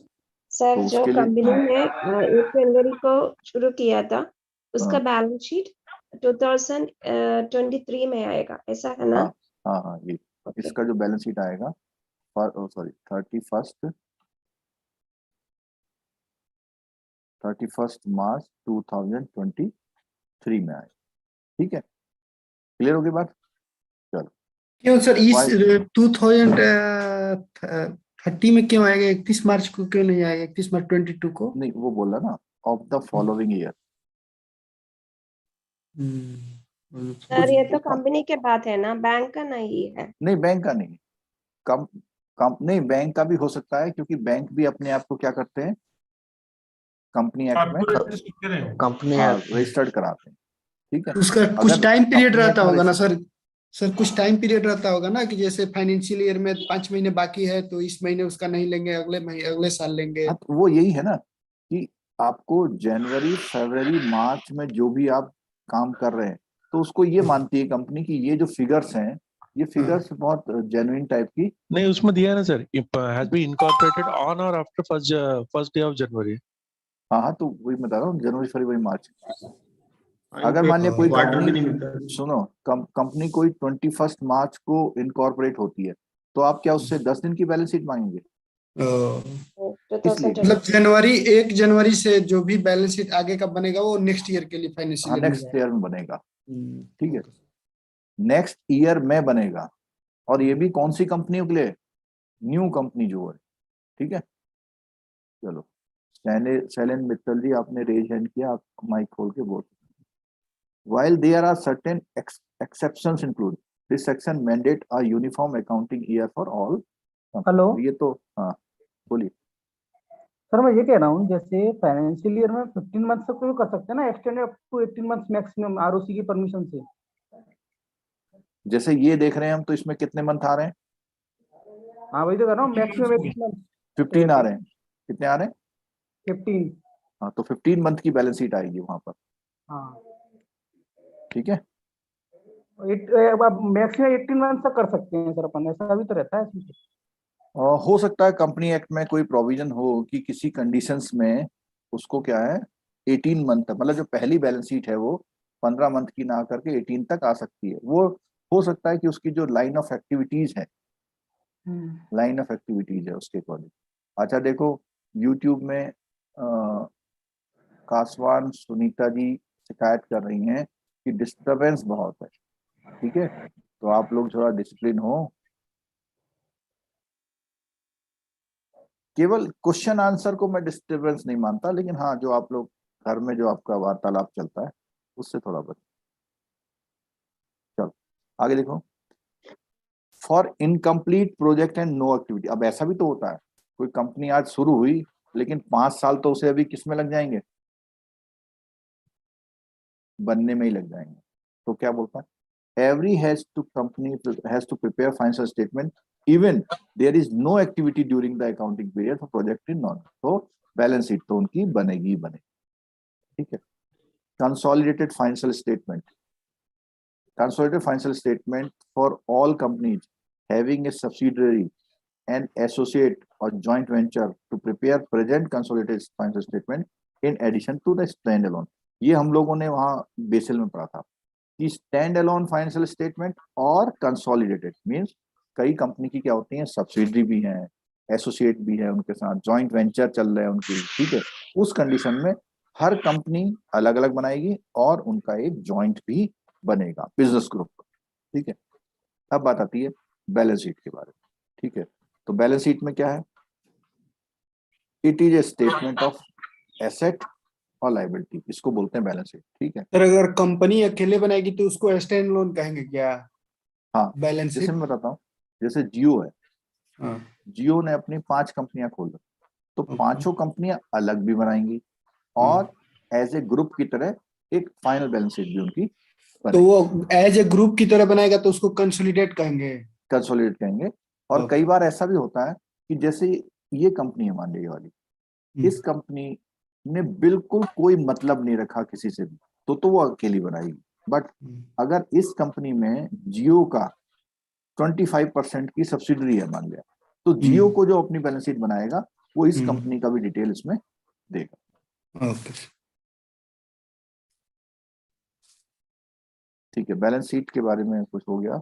General instruction for preparing the balance sheet, क्या जनरल इंस्ट्रक्शन है, तो नया कंपनी एक्ट आ गया, उसके अकॉर्डिंग चलता है सब कुछ। Assets shall be classified as current when it satisfy any of, तो करंट एसेट के बारे में क्या क्या पॉइंट उन्होंने बताए उसके बारे में बात करें, ठीक है। करंट एसेट के बारे में, it is expected to be realised or is indeed for intended for sale or consumption in the company's normal operating cycle। यानी जैसे वो कोई कंपनी प्रोडक्ट बनाती है, उसे 3 महीने लगते हैं एक प्रोडक्ट बनाने, फिर 3 महीने, फिर 3 महीने, फिर 3 महीने, तो जो भी उस ऑपरेटिंग साइकिल में रिसीव होने वाला है उसको उसने क्या बोला, रियलाइज होने वाला है, तो उसको बोला उसने करंट एसेट्स, ठीक है। अगला, हेलो सर एक डाउट था, जो ऑपरेटिंग साइकिल का प्रॉब्लम है ना, वो आप हमें करवा देंगे? हाँ, वैसे एक क्वेश्चन हमने वर्किंग कैपिटल का कराया था, जब हमने इसका क्वेश्चन लिया था कहाँ पर, जीआईबी में हमने किया था, एक क्वेश्चन किया था ना कि कंपनी वो रॉ मटेरियल इतने दिनों के लिए लाता है, प्लस 50 डे अपने पास रखता है, 60 डे में उसको मैन्युफैक्चर करता इसके बाद कुछ कंसोलिडेट करके एक फाइनेंस के लिए किसी भी क्लास में बताएगा सर? चलो वर्किंग कैपिटल का देख लेंगे एक बार। वर्किंग कैपिटल का ना तीनों मेथड जो है ना, कौन कौन से मेथड है बोलो। Turnover method, budget capital budgeting method, और एक और है नेटवर्क टर्नओवर नहीं आ रहा है। CGF टर्नओवर कैपिटल बजटिंग एक और है। एक नेटवर्क मेथड है, हाँ ठीक है, networking tax budget method. Networking method और बजट मेथड, ठीक है। कितने मेथड हो गए? 4 है। और एक तो हो गया operating cycle method, turnover method, net working capital method और कैश बजट मेथड, ठीक है। 4 मेथड है। चलो आगे देखिए। It is held primarily for the purpose of being traded. तो जो भी करंट एसेट है उसका पर्पज क्या होना चाहिए? ट्रेडिंग का पर्पज होता है। It is expected to be realise within 12 months after the reporting date. It is cash or cash equivalent unless it is restricted from being exchanged, use of settle the liability at least 12 months after the reporting date. All other assets shall be classified as non. तो जो भी short period में, operating cycle period में, with in 1 year वो realise होने वाला, उसको सबको उसने बोल दिया current assets. Current asset, other को बोल दिया नॉन करंट, ठीक है। अब लाइबिलिटी के बारे में, लाइबिलिटी करंट कौन सी है? ये आपने वैसे कई बार पढ़ा होगा, लेकिन एक थोड़ा सा रिवीजन जैसा हो जाएगा आपको इसको देख करके। It is expected to be settled in the company normal operating cycle. तो यहाँ पर वो एसेट था, ये लाइबिलिटी है, यानी एक ऑपरेटिंग साइकिल में आप अपनी लाइबिलिटी को वो कर देंगे। जब held primarily for the purpose of being traded, same है, विद इन 12 months सेम है, और the company does not have an unconditional right to defer. मतलब कंपनी उसको क्या ना कर पाए, डेफर ना कर पाए। तो जैसे सीसी अकाउंट का इंटरेस्ट है, उसे डेफर नहीं करने की परमिशन होती है। तो ऐसी अगर आपको परमिशन नहीं है डेफर करने की, इसका मतलब वो कौन सी लाइबिलिटी है आपकी? करंट लाइबिलिटी, ठीक है। Terms of liability that could be at an option of the counterparty result in its settlement by the issue of equity instrument do not affect its classification. All the other liabilities shall be classified. तो इसने एक बात और बोली यहाँ पर कि term of liability that could at the option of the counterparty, मतलब इसका पेमेंट को ढीला रिलीज करने के लिए या आपको लिबर्टी देने के लिए, आपको लिबरल करने के लिए आपके पास राइट नहीं है। किसके पास राइट है? सामने वाली counter party. Result in its settlement by the issue of equity instrument do not affect the classification. अगर उसके अगेंस्ट में कुछ इक्विटी इंस्ट्रूमेंट का कुछ सेटलमेंट वगैरह होना है तो उससे इसका कोई मतलब नहीं है। आप तो सिंपल देखेंगे इसका पेमेंट 1 साल के अंदर आपको देना है, तो इसका मतलब क्या है? वो करंट लायबिलिटी। और receivables shall be classified as trade receivable if it is in respect of the amount due on accounts of goods sold or services rendered in the normal course of business.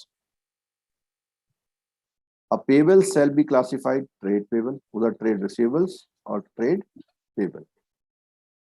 Disclosure of the notes. अब disclosure of the notes है? Trade receivable को संधि debtor भी कहते हैं। संधि debtor, बिल्कुल ठीक है। क्यों? क्योंकि वो आप उसमें क्रेडिटर हैं, आपने उनको उधार दे रखा है, तो वहां से पैसा आएगा, ठीक है। अब देखो कुछ बातें लिखी जाती है, disclosure in the notes of notes to account, यानी कुछ नोटिंग डालनी। क्या नोटिंग डालनी? शेयर कैपिटल, शेयर कैपिटल लानी। From each class of share capital different classes of preference share to be treated separately. Information like the number and amount of share authorized, issued, subscribed and paid, par value per share, aggregate number and class, मतलब ये information आपको share capital की नीचे note में देनी पड़ेगी। Reserve and surplus की बात आती है। क्लासिफिकेशन इनटू कैपिटल रिजर्व कितना है, कैपिटल रिडम्पशन रिजर्व कितना है, सिक्योरिटी प्रीमियम रिजर्व कितना है, डिवेंचर रिडम्पशन रिजर्व कितना है, ये केवल टर्मिनोलॉजी को अभी आप थोड़ा सा मेमोराइज करिए कि क्या क्या टर्मिनोलॉजी है। रीवैल्यूएशन रिजर्व क्या है, शेयर ऑप्शन आउटस्टैंडिंग अकाउंट क्या है, अदर रिजर्व्स क्या है, वो सब आपको दिखाने हैं कहाँ पर, रिजर्व एंड सरप्लस पे। सरप्लस के बारे में बताया, balance in statement of profit loss disclosing allocation and appropriation such as dividend, तो डिविडेंड आपको देना है, बोनस शेयर देने हैं, ट्रांसफर फ्रॉम द रिजर्व कुछ करना है, शुड ऑल्सो बी शोन, तो आपको सरप्लस भी दिखाना है, ठीक है, कैपिटल भी दिखाना है, सरप्लस भी दिखाना है, और debit balance of statement of profit loss shall be shown as a negative figure under the surplus. अब देखो, अगर डेबिट बैलेंस है स्टेटमेंट प्रॉफिट लॉस में, तो आप किस में दिखाएंगे, नेगेटिव फिगर, यानी कि नेगेटिव फिगर बैलेंस शीट में कैसे दिखाई जाती है पता है आपको, ब्रैकेट में सर, कैपिटल से माइनस है कुछ। ब्रैकेट में।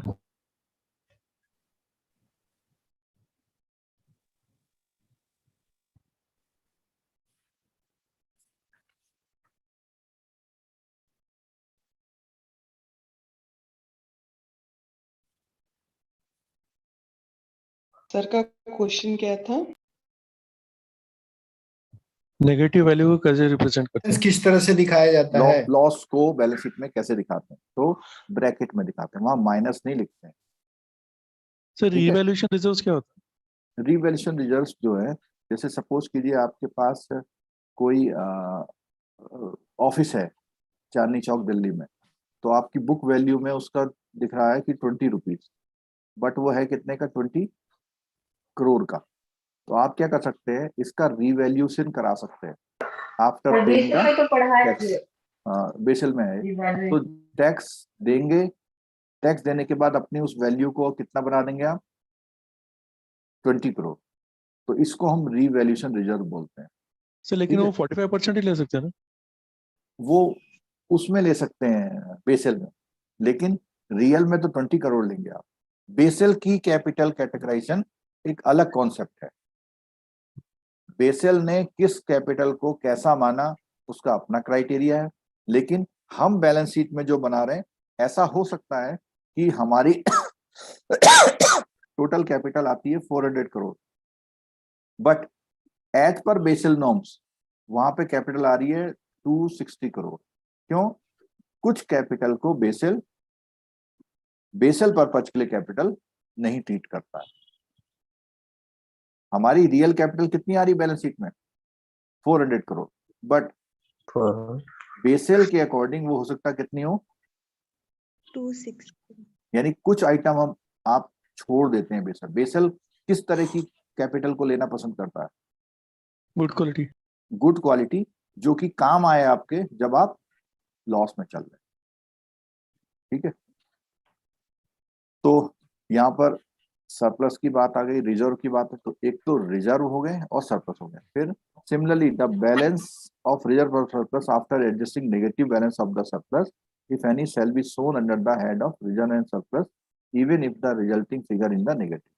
तो सिंपल है, कुछ नहीं लिखा था। लॉन्ग टर्म बोरोविंग सिंपल है, लॉन्ग टर्म आपने लिया हुआ है, और borrowing shall be sub classified secured और unsecured. Other long term liability क्या हो सकता है, ट्रेड पेबल्स। अब लॉन्ग टर्म लायबिलिटी में हम लोग एक चैप्टर पढ़े थे, facility for exporter and importer पढ़े थे, उसमें लास्ट में हमने क्या पढ़ा उस टॉपिक में,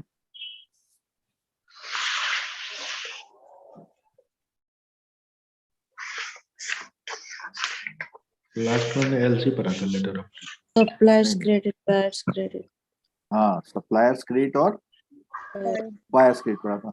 तो बायर्स क्रेडिट में हमने पढ़ा था वो ट्रेड क्रेडिट होता है, ये दोनों क्या है, trade credit.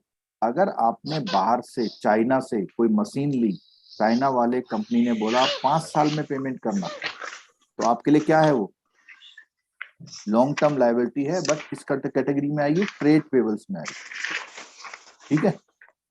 Long term provision for employ benefit, जो आपका पीएफ है, पेंशन है, इन इसके जो प्रोविजंस होते हैं उसको क्या बोलते हैं हम लोग, long term provision. Short term borrowing, आप लोन्स लिए हुए जो डिमांड लोन है, या आपने सीसी लिमिट ले रखी है, loans and advances for related parties, deposits and other loans and advances, ये आपके कहाँ गए शॉर्ट टर्म में।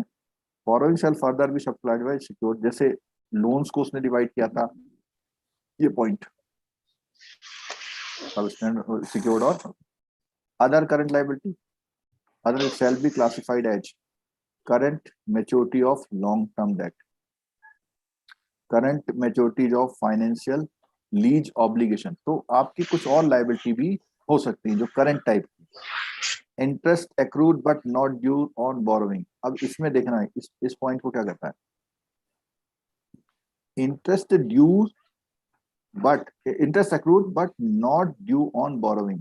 तो आपने क्या करा, लोन लिया हुआ, तो एक्रू तो हो जाता है, एक्रू हर दिन होता है, एक्रू कैसे होता है हर दिन। अगर आज 15 डेज हो गए लोन लिए हुए, तो वो कंप्यूटर में तो अंदर अंदर चलता रहता है, लेकिन आप पेमेंट कब करते हैं,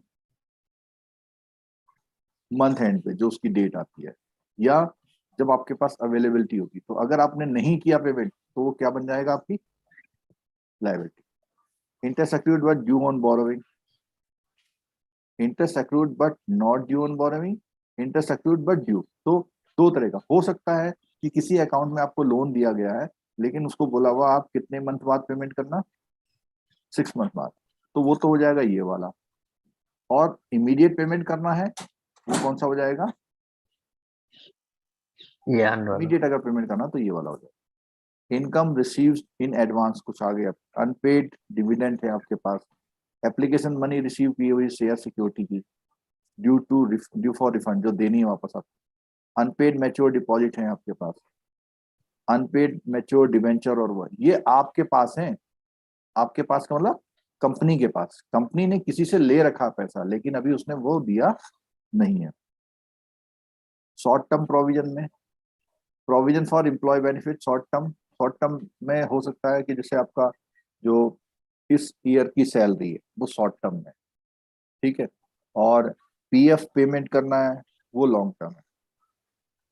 टेंजिबल एसेट की बात आ रही थी, ये देख लो, टेंजिबल एसेट में आपके लैंड बिल्डिंग सब आ रहे हैं, लेकिन हमें ज्यादा पढ़ना है क्या, इंटेंजिबल। तो इंटेंजिबल में देख लो क्या क्या आइटम है, goodwill, brand and trademark, computer software भी इंटेंजिबल एसेट में आता है।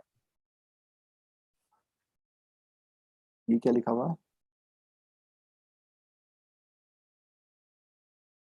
ये क्या लिखा हुआ है बुक में, देखना जरा।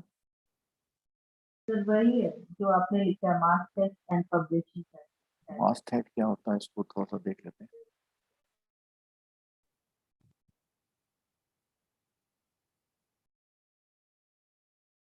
सर जो एडवर्टीजमेंट में यूज होती है ना, उसके लिए है।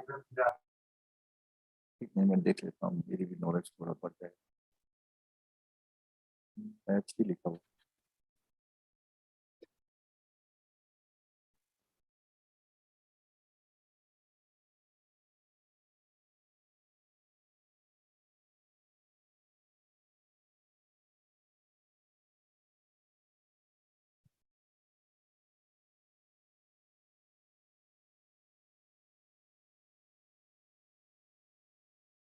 तो ट्रेड मार्किंग होता है, उसके लिए मास्टर बोला जाता है उसको।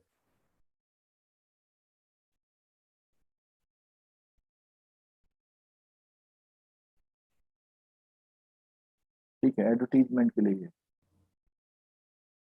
मतलब एडवर्टीजमेंट हो गया सिंपल वन, मास्टहेड का मतलब एडवर्टीजमेंट एंड पब्लिशिंग टाइटल।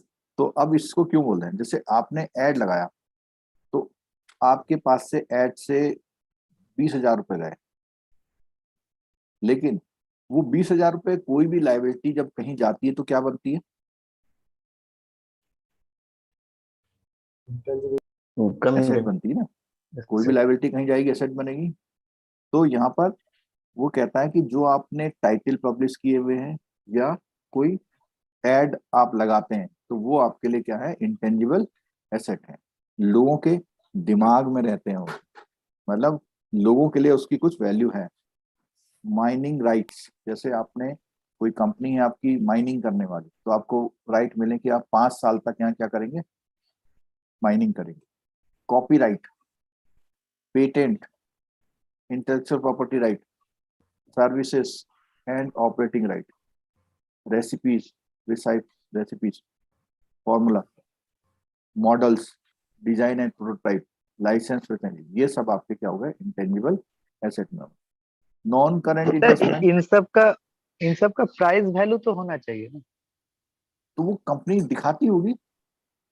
नहीं, गुडविल का प्राइस वैल्यू कैसे दिखाएगा? गुडविल का भी होता है सर, एक चैप्टर चलता है, हम लोग पढ़ते थे सर, अकाउंट्स का बैकग्राउंड है मेरा, वैल्यूएशन ऑफ गुडविल, उसमें वैल्यू निकालते थे। होता है सर, गुडविल की वैल्यू निकालते थे ना। यस सर, ब्रांड की भी चैप्टर का वैल्यू नाम ही निकलती था वैल्यूएशन ऑफ गुडविल। ब्रांड की भी वैल्यू निकलती है। सर हर Yes, sir. इंटेंजिबल जो होता है ना उसकी वैल्यूएशन होती है अलग से प्रोसीजर है। हाँ, तो जो सीए या जो अकाउंटिंग बैकग्राउंड के लोग होंगे उन्हें ये सब चीजें पता होगी, निकालते हैं, मतलब वैल्यू होती है, कहने का मतलब ये है। ठीक है, चलो। Non current investment classified as trade investment and other investment, जो लंबे समय के लिए करे हुए आप। टर्म लोन ऑन एडवांसेस, आपको पता है जितने हमारे बैंक में लोन होते हैं सारे। ठीक है, कैपिटल एडवांस हो सकता है, सिक्योरिटी डिपॉजिट हो सकता है, loans and advances related parties हो सकता है, secured considered good, unsecured considered good, ये सब चीज। Other non current asset, other में क्या, लॉन्ग टर्म ट्रेड रिसीवेबल्स। जब लॉन्ग टर्म जहां पर भी वर्ड आ गया तो ऑटोमेटिकली क्या हो गया, वो नॉन करेंट हो गया। करंट इन्वेस्टमेंट, इन्वेंट्रीज, इन्वेंट्रीज में जो आपके पास स्टॉक बचा हुआ है, जैसे raw material, work in progress, finish goods, stock in trade, stores and spares, loose tools, etc. Goods in transit shall be disclosed under the relevant subhead of inventory. Trade receivables, aggregate amount of trade receivables outstanding for a period of exceeding 6 months from the date they are due to. तो trade receivables में इसमें normally क्या बोला हुआ इसने, जो आपको कितने में, for a period exceeding 6 months from the date they are due from the should be separately stated. Means आपने लिखा हुआ तो है कि मेरे को 6,000 करोड़ रुपए अभी ट्रेड के रिसीव होने हैं, बट जिनकी एज 6 months से ज्यादा हो जाएगी तो उसको आप बाइफरकेट करके बताएंगे। जैसे 6,000 है, मतलब लगा 2,000 अभी जो आपका कितने महीने का हो गया है, मोर देन 6 month का हो गया, फिर आप मेंशन करेंगे। इससे क्या पता लगता है, इससे पता लगता है कि जो आपको वहां से ट्रेड रिसीवेबल्स आने हो सकता है डाउटफुल हो गए, पता नहीं वो आएंगे या नहीं आएंगे। तो कोई भी ट्रेड रिसीवेबल 6 months से ज्यादा का आपका नहीं होना चाहिए। अगर है तो इसका मतलब बैंक लोन देने में सोचेगा ये पता नहीं पैसा नहीं ले पाता, अपना उधार तो देता है बट पैसा नहीं ले पाता। सर वो इन्वेंट्री जो है, वो जो इनकम्प्लीट गुड्स है उसको ही इन्वेंट्री बोलते हैं क्या? नहीं, सारी चीजें हैं उसमें।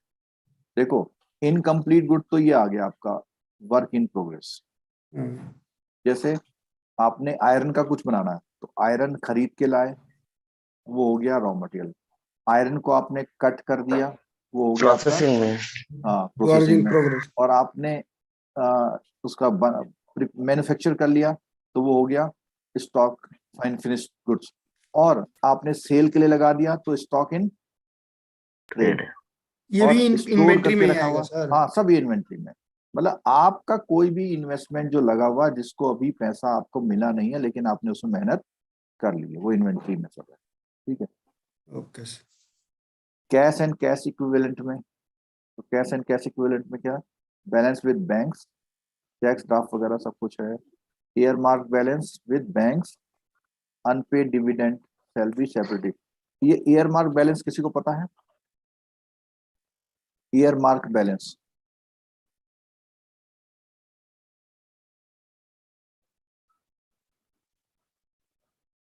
ईयर मार्क बैलेंस किसी को पता है? ब्रैकेट में तो दिया है सर, अनपेड डिविडेंड। नहीं, वो ब्रैकेट में तो कंफर्मेशन लिए बोल रहा है ईयर मार्क, वो स्पेसिफिक पर्पस के लिए रखा होगा अलग से, जिसे क्यूमुलेटेड जो डिविडेंड है।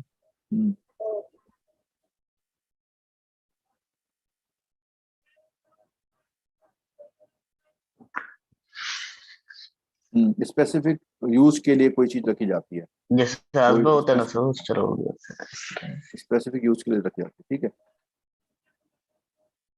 फॉर एग्जाम्पल अनपेड डिविडेंड, अगर कोई डिविडेंड है आपने रखा हुआ उसमें कि भैया ये कल को हमें डिस्ट्रीब्यूट करना है, तो उसको भी हम लोग कैश या कैश इक्विवेलेंट में रखते हैं। Balance with banks to the extent held margin money और security against the borrowing guarantee. तो अगर आपने कहीं भी मार्जिन मनी किसी बैंक को दे रखी है, वो भी आपका कैश है। Repatriation restrictions if any in respect of the cash and bank balance shall be separately stated. अगर उसमें लिखा हुआ है कि भैया इसके रिपेट्रिएशन रेस्ट्रिक्शंस हैं, तो उसको मेंशन करना है। शॉर्ट टर्म एडवांसेस नॉर्मल जो बैंक में होते हैं, कुछ नया नहीं है इसमें। कंटिजेंट लायबिलिटी का थोड़ा सा देख लो कौन कौन सी चीजें हैं। Claim against the company not acknowledge as डेब्ट, मतलब इसको समझिए, आपने यहाँ से कुछ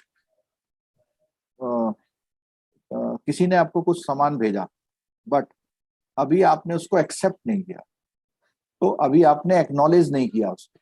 तो जब एक्नॉलेज नहीं किया, लेकिन आप लिखेंगे जरूर, कहाँ पे लिखेंगे? अपनी बुक में लिखेंगे, लेकिन उसको कहाँ दिखाएंगे? अभी कंटिन्यू। हो सकता है कि आप उस सामान को क्या करने की सोच रहे हो, वापस करने की सोच रहे हो, लेकिन जब तक आपके स्टॉक में है, आपके वहां है, तो आपको अकाउंटिंग करनी पड़ेगी।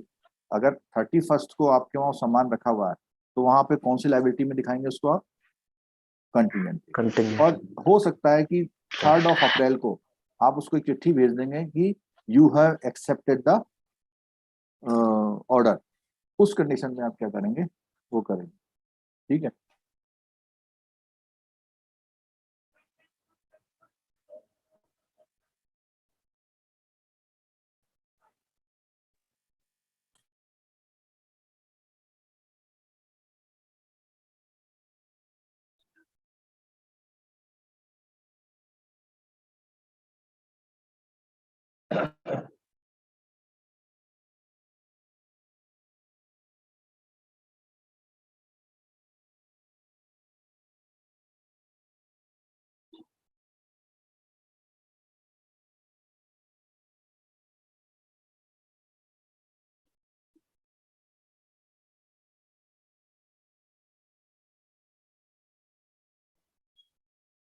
ठीक, चलो।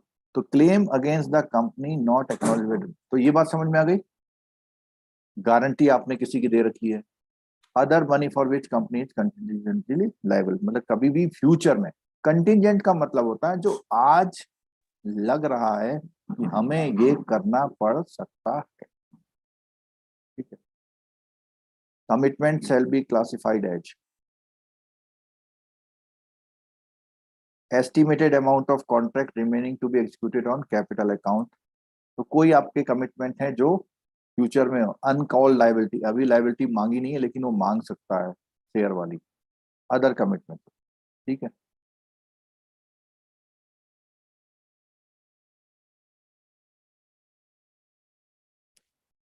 इसमें कितना रह गया प्रॉफिट लॉस अकाउंट?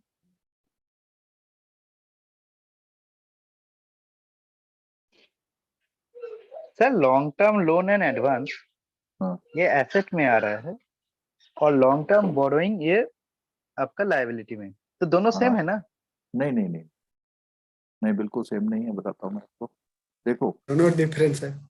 देखो सुनो, अगर वो लिखता है बोरोविंग्स, क्या लिखता है? बोरोविंग्स। बोरोविंग्स का मतलब है कंपनी ने किसी से लिया हुआ है। एसेट्स का मतलब है कंपनी ने किसी को दिया हुआ। बोलो, क्लियर हुआ नहीं हुआ? बोरोइंग इज योर लायबिलिटी, ठीक है। चलो एक ब्रेक लेंगे हम लोग, आप लोग भी नाश्ता बना लीजिए, खा लीजिए जो करना है, और 10:30 बजे हम दोबारा इसी टॉपिक में मिलेंगे, क्योंकि अभी इसमें बहुत इंपॉर्टेंट चीजें रह रही बाकी है। ये ठीक तो है। ये P&L अकाउंट इतना पुराने बुक में इतना कुछ नहीं है। ये नया बुक है ना, ये ओके ओके ओके। नया बुक है, तो सर मैं इसका इसको शेयर कर यस अभी कर थैंक दूंगा, मैं अभी थोड़ी देर में कर देता हूँ, ठीक है। थैंक यू सर बाकी 10:30 में मिलेंगे। दुनियादारी, रिश्ते नाते सब छोड़ दीजिए और ओके पढ़ाई पे ध्यान दीजिए, ठीक है। Yes sir. नहीं तो फिर अगले बार भी यही करना पड़ेगा, दुनियादारी रिश्तेदारी। सर एक क्वेश्चन था, हाँ वो सेविंग अकाउंट पर जो इंटरेस्ट रहता है वो डेली बेसिस पे कैलकुलेट होता है ना? बिल्कुल। Okay sir, thank you.